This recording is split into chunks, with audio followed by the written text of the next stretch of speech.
Good morning, this is Jack from Charting the Markets, and this is a pre-market webinar for the morning of Friday, the 15th of August. My disclaimer, I did this for educational purposes only. I'm here to share my technical analysis with you. I hope you can take some what I'm doing and learn from it, transfer it to your own charts. I'm not here to issue trading signals. This is a video for paying subscribers at chartingthemarkets.substack.com, and it's published on YouTube after a delay of 24 hours. All right, great. Let's have a look at the markets. Now, obviously, we had some pretty awful inflation numbers yesterday. That affected in the morning, but we've gone up and made higher highs since. We've got OPEX today. I'm not really expecting to see any. We don't often get any significant declines on OPEX, and we've got a couple of targets which I still like to make to the upside, but I am thinking that we've got another opportunity to start a retracement, which is really starting after today.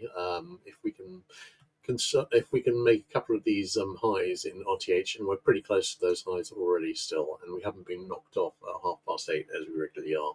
All right, NQ hasn't quite retested the highs yet. RTY hasn't retested the highs yet either. Doesn't need to necessarily, although it would be better for negative divergence, obviously, if we do.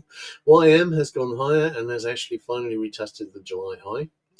This is great, sets up a potential level top, of course. DAX broke up over this bull flag and has gone higher. I'd quite like to see a retest of the all-time high here, and we're not that far away. ESTX is very close to a retest of the all-time high. That is here, and we're very much within striking distance of hitting that. All right, let's have a look at the big picture charts, and hang on, bear with me a moment. Okay, let's have a look at the hourly charts first. Okay, on SPX, I'm still wondering about a test of this resistance above. I've got that in about the 65.05, 65.10 area. We'd need to go up another 30 handles. A retest of the current high would set up possible RSI 14 and RSI 5 sell signals brewing on the hourly. On the Qs, again, a retest of the current high. We've already tested the main resistance trend line, of course. Retest of the current high would set up a possible RSI 14 sell signal. On Dia, we've already got RSI 14 and RSI 5 sell signals fixed on the hourly chart. I was looking for a retest of this high here at 450.25, which it looks as though very much as though we're going to do at the open today or shortly afterwards. And I'm wondering about a possible test of this resistance trend line above, which I've got in the 452 area. Looking at IWM, we've already hit the main trend line, of course. If we see a retest of this high, again, that would set up a possible hourly RSI 14 sell signal break. Looking at the bigger picture charts, there's not an awful lot to see. Obviously, none of these are in any danger of threatening the daily middle bands at the moment. We're not really looking at much divergence on the daily charts, nothing on SPX, which went a little too low when it came down here to set up a sell signal on the next retest of the high.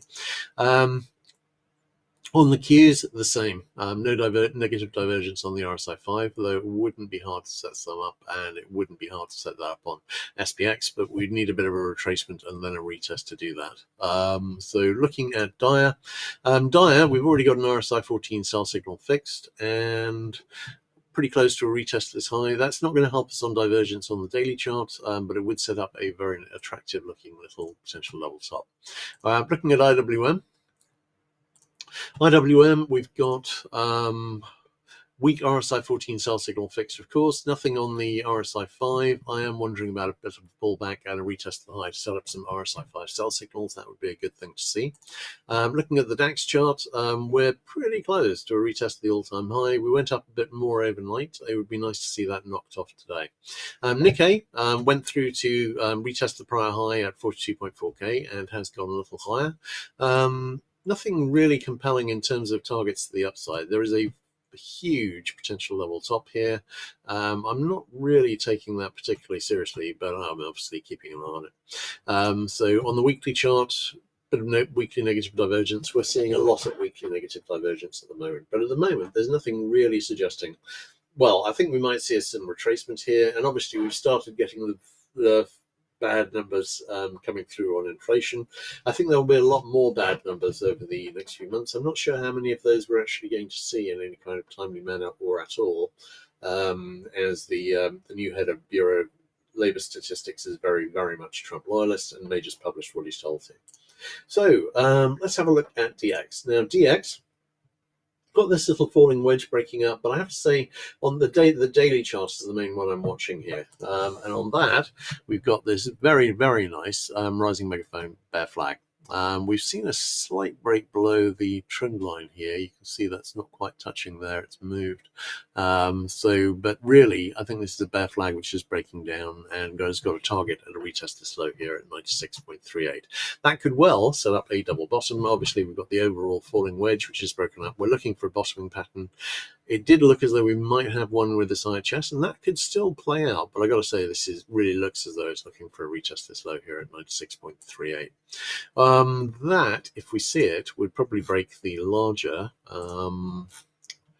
rising support trend line here. Yes, very likely if we see that retest. All right, so looking at ZB. ZB, I think this is some kind of a bull flag forming here in all probability. Doesn't necessarily have to be, that's certainly what it looks like. We've got a possible weak 6-minute buy signal brewing, but we could lose divergence on that this morning. In ZN, we've got a nice looking rising wedge here. No obvious topping pattern. This kind of looks like a bear flag. I'm sorry, a bull flag forming too. Looking at CL. CL, I'm still leaning towards the downside. Obviously, you've got quite a big meeting today. If Trump and Putin have a very friendly day and a friendly press conference, then that would support no further sanctions going on the Russians, and that is probably the key thing which could send oil prices up short term. So we will see. If, on the other hand, the meeting doesn't go well and Trump starts imposing sanctions on people who buy Russia's oil, that could push prices up, because effectively taking the Russian oil out of the market could push prices up quite a bit. Overall, the much bigger picture setup, which I'm planning a post on, is bullish, but obviously we could go lower before that delivers.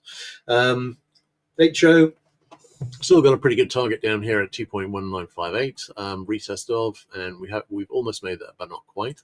RBOB, we've got a tiny little double bottom trying to break up here with a target in the 2.155 to 2.16 area. Don't know if that's going to happen. Bigger picture, I think this is a flag breaking down with a target in the at a retest of this low here at 2.0149. NG, we have a little falling wedge here. Now, the next obvious target within the falling wedge would actually be falling wedge support. So if it gets back up to trendline resistance, that could be a sign that it's about to break up. We've got a month, basically. A month to 5 weeks before the seasonal pressure starts pushing up NG quite a bit. So I'm thinking if we're going to do significantly more downside, I've got targets in the 2.6 to 2.7 area. If we're going to do that more downside, then that would be better done sooner or later. And I would say this wedge support is currently in, of course, about the 2.63 area. All right, looking at GC, potential of a level bottom here. Bit of positive divergence on silver, where we've got a possible 60-minute weak 6-minute buy signal brewing. I would love to see a move up here on gold. Not seeing a lot of evidence to expect that, though. We'll see. Possible bottoming action here, but we've still got an open target down here in about the 11.15 area on palladium. On platinum, I'm really thinking we are owed a retest of this low here at about the 12.70 area. On HG, we've been forming a very tight bear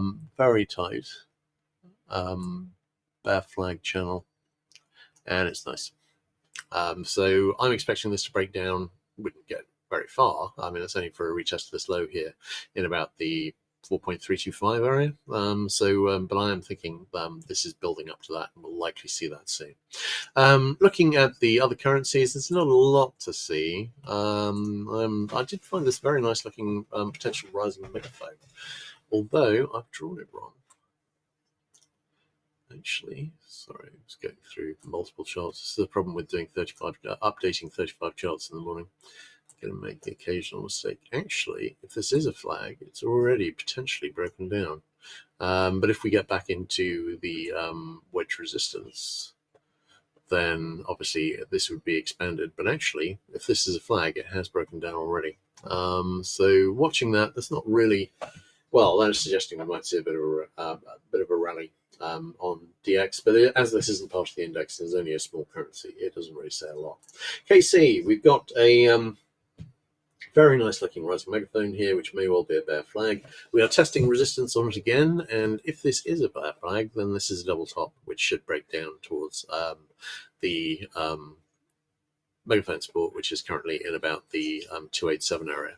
If this isn't a flag, this could break up from here, so I'm watching this carefully. SB, we've seen some moves up on crop data over the last few days, but I think we're owed a retest this low here at 15.4, and I'm wondering if we're getting started towards that target.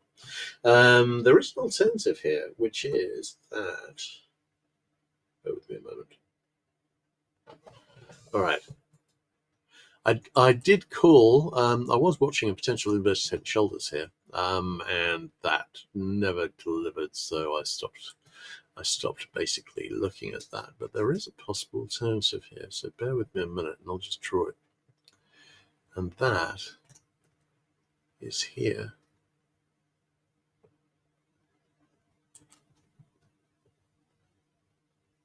Would it be there? Yeah, it would be. All right, we may be forming an alternate head and shoulder, inverted head and shoulders here. So the inverted head and shoulders possibility is back on the table. This could be the right shoulder forming. The ideal right shoulder low would be, well, about here actually. So if we were to see this break up, this is an alternate inverted head and shoulders, which could then break up and would actually be valid. Looking at CC, we've broken up with a target in the 89.50 area, and I'm still expecting that to make target. CT, we've got a double bottom, which is broken up here with alternate targets in the 69.1 and 69.6 areas. This looks like a little bull flag. I'm not seeing anything to suggest this isn't going to make target, and I think CT may be making a major low here. Lumber, possible bottoming action, I think. We saw a little possible bullish underthrow here. This has been a very, very tight channel taking down lumber, almost 100 handles, so kind of overdue a bounce. We did lose the positive divergence though. CW, possible double bottom brewing, weak 6-minute buy signal still fixed. Corn, this kind of looks like a bear flag, but doesn't need to be. This could be an overall double bottom or part formed IHS. Soy, we had an IHS break up and make target beautifully. 60-minute sell signals reached the possible near miss target, maybe heading up for a retest. On soybean oil, obviously we had a double top and we made target on that beautifully. We got a potential double bottom forming here, watching that with interest. Live cattle, possible bottoming action or just bullish consolidation, and lean hogs. If this is a bear flag, then it's broken down. And the target for that would be a retest of this low here in about the 85.90 area. So we will see how that goes. All right, great. In that case, let's have a quick look at questions. All right, where are the 3SD upper bands on daily I haven't got it on daily SPY because I'm watching it on SPX, so I'll give you that, although I could dig up. Do you want the SPY number? I could find it. But it's not something I've been looking at every day. All right, looking at IWM first though. SPX, we've got the 3SD upper band at 65.27. Not that far away, but a bit of a stretch to reach today, and that would take us considerably through the resistance trend line if we were to see it. Looking at IWM. Right, IWM, the 3SD upper band is at 233. Not that far away, and actually a pretty good match with this possible alternate resistance trend line that I've put in here. It's not as nice as the one we are already hitting though. This is the obvious trend line, and we've already done a perfect hit. So I'd be leaning against seeing that. We shall see. All right, great. In that case, that's a wrap. My pleasure as always. Take care. Everyone have a great weekend.